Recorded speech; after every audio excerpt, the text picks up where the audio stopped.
I'm Charlotte, and this is Chatting with Charlotte. Today I want to have a conversation about a topic that you are probably familiar with, and that is sabotage. Have you ever been on the verge of a big promotion at work or a success with a project that you're working on, and you do something that prevents it from happening? And then after you feel a little bit of relaxation with that, you beat yourself up because you don't understand why you did that. Or you're in a very healthy relationship with someone and things are going along really well, but you know the person well enough to know what would upset them, and you do that thing. And then you beat yourself up because you sabotage the relationship.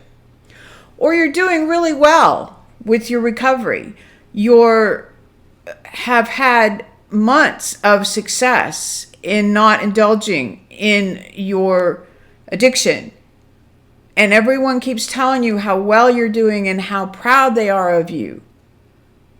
And your response, you have a relapse. And then you beat yourself up and see yourself as a failure. Why do we do that? What is behind that? That's what I want to talk about today.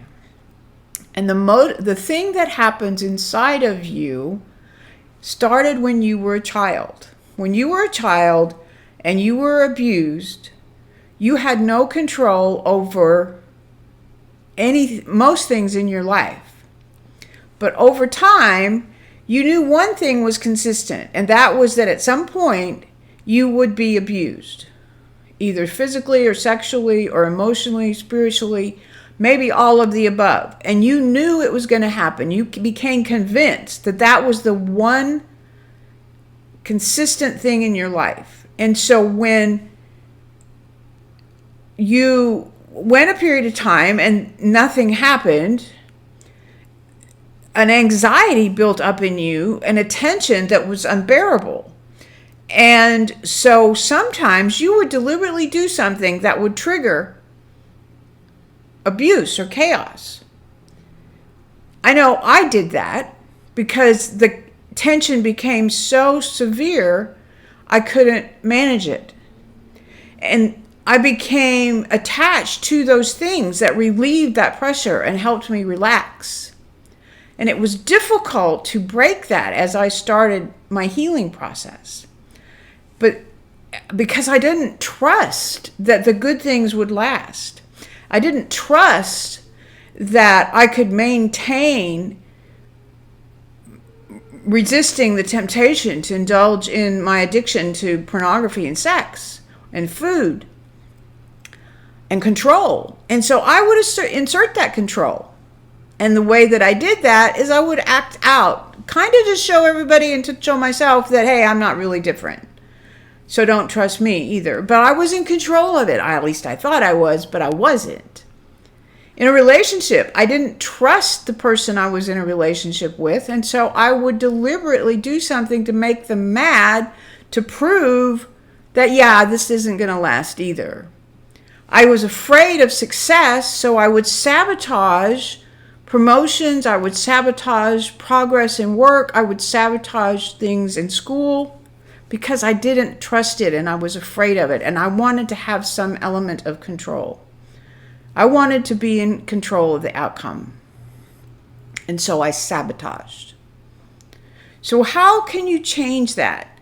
The first step to changing that pattern is to be aware of what you're doing, because most of this happens on a subconscious level. You don't realize that that's what you're doing because you're just repeating a pattern that started when you were a child. You're repeating an attachment that started as a child, things that got you through and saved your life. But the first thing in changing that is to be aware that that's what you're doing. And once you're aware, you can do other things to stop the process, I've made a couple of videos about that, and one I just made on Saturday that you can watch by clicking on the link above. But just know you don't have to do that, and be aware when you're doing it. That's the first step.